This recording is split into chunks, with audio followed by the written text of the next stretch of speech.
Raise your right hand and repeat after me. I state your name. Do solemnly swear to support and defend the Constitution of the United States against all enemies, foreign and domestic, and to bear true faith and allegiance to the same. That I will obey the orders of the President of the United States and the orders of those officers appointed over me according to regulations and the Uniform Code of Military Justice. So help me God.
We celebrate Veterans Day on the anniversary of the armistice that ended World War I. The armistice that began on the 11th hour of the 11th day of the 11th month.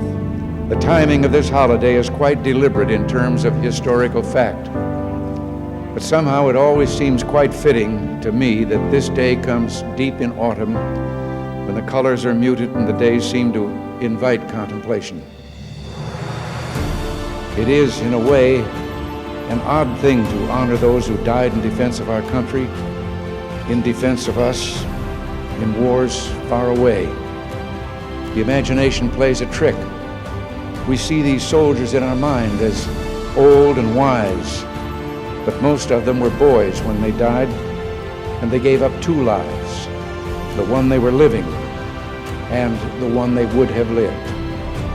When they died, they gave up their chance to be husbands and fathers and grandfathers. They gave up their chance to be revered old men. They gave up everything for our country, for us. And all we can do is remember. I will not fail thee nor forsake thee. In memory of those who gave the last full measure of devotion, may our efforts to achieve lasting peace gain strength. Let us make a vow to our dead. Let us show them by our actions that we understand what they died for. Strengthened by their courage, heartened by their value, and borne by their memory, let us continue to stand for the ideals for which they lived and died.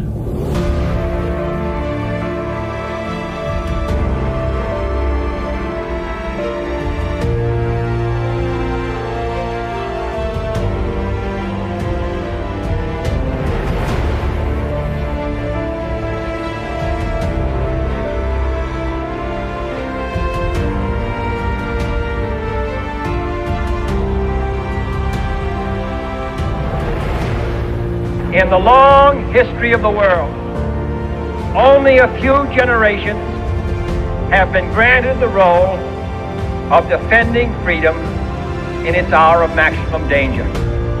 I do not shrink from this responsibility. I welcome it.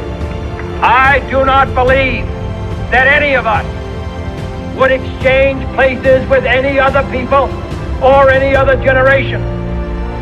The energy, the faith, the devotion which we bring to this endeavor will light our country and all who serve it. We shall pay any price, bear any burden, meet any hardship, support any friend, oppose any foe to assure the survival and the success of liberty.